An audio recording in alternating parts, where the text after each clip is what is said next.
स्वागत है आपका हमारा धमतरी न्यूज में। मैं हूं आपके साथ मानवी ठाकुर। चलिए एक नजर मारते हैं आज की प्रमुख खबरों पर। तीजिहारियों का महापर्व तीजा क्षेत्र में हर्ष और उल्लास के साथ परंपरागत खाद्य पदार्थ जेठरी, कुर्मी और अरसा खाकर मनाया जा रहा है। तीजा के खास पर्व पर मायके के आने वाली स्त्रियों के लिए यह दिवस बहुत खास होता है। जब तीजा की साड़ी पहन कर तीजिहारिनें अति प्रसन्न होती है। इस अवसर पर पड़ने वाली श्री गणेश चतुर्थी पर्व का आनंद भी तीजिहारिनें उठाती है और वर्ष भर की सुख समृद्धि सहित दो कुलों के कल्याण के लिए भगवान गणेश से आशीर्वाद मांगती है।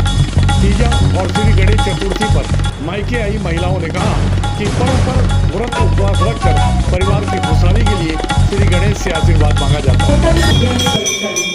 तुम उसमें खरी उतरी।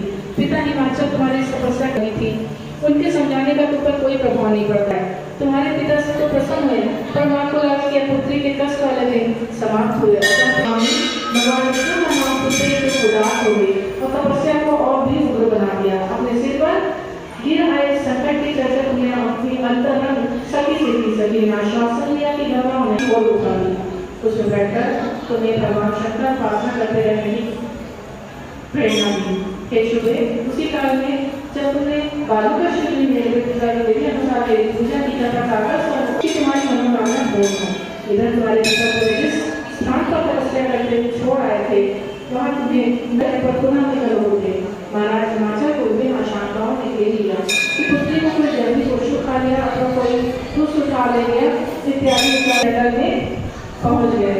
उस समय तुम बड़े स्वर में बोले, पुत्र तुम इस घने विहरण में क्यों आ गई हो? तुम्हें न पाकर तुम्हारी माँ की स्थिति दयनीय हो रही है। चलकर उनको प्राणदान दो। इसकी सखी बोली। पार्वती ने भगवान शंकर को अपना पति माना। रोहिणी की प्राप्ति हेतु वो तपश्चर्या में संलग्न है। अतः महाराज, आप इनका विवाह भगवान विष्णु के साथ करने का संकल्प ले चुके थे। इसी कारण वे भीड़ों में आ गई थी। पिता ने जब पुत्री का संकल्प किया निर्मित शिवलिंग की पूजा करें और मुझे प्रसन्न करने के लिए स्तुति कर भजन गाएं, संकीर्तन करें।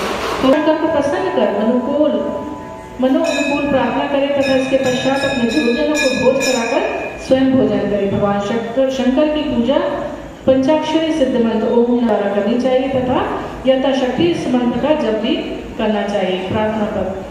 जय जगमाता मेरी भाग्य विधाता, तुम हो पार्वती शिवगारी, तुम दाता नंद पुरारी, सभी संतों में रेखा तुम्हारी जय विधाता। इच्छित वर मैं तुमसे पाऊं, भूल चूक कर दुख न उठाऊं, भाव भक्ति से तुमको पाऊं, मन इच्छा पूर्ण कर।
मीना वैष्णव,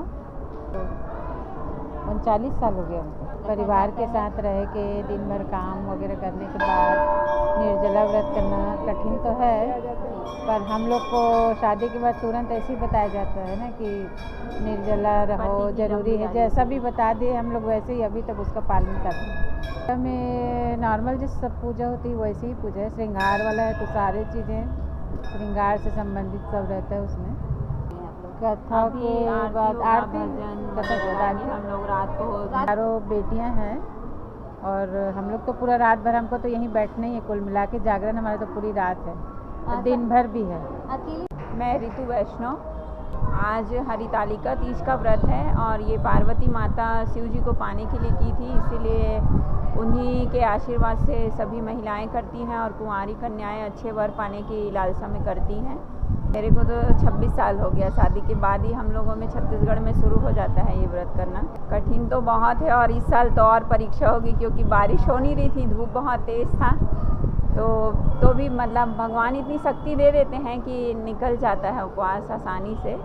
सुबह हम लोग पार्थिव शिवलिंग की स्थापना किए थे सबसे पहले मॉर्निंग में, उसके बाद उसकी मतलब 3 बार पूजा किए हम लोग और स्थापित किए ये फुलेरा के लिए शिवलिंग का, और फिर अभी शाम को मतलब पूरे तरीके से अभी पूजा कर रहे हैं। सुबलक्ष्मी राजेश गुप्ता, वैसे मैं धमतरी से हूँ, नागपुर की हूँ। ये व्रत अपने हिंदू सनातन धर्म का सबसे कठिन लेकिन सबसे प्यारा व्रत है, जिसमें पति की लंबी आयु के लिए किया जाता है और इसको कुंवारी कन्याएं भी करती हैं, जिसमें अच्छा वर प्रदान करे भगवान भोलेनाथ। शिव पार्वती के निमित्त यह व्रत किया जाता है। बहुत अच्छा लग रहा है।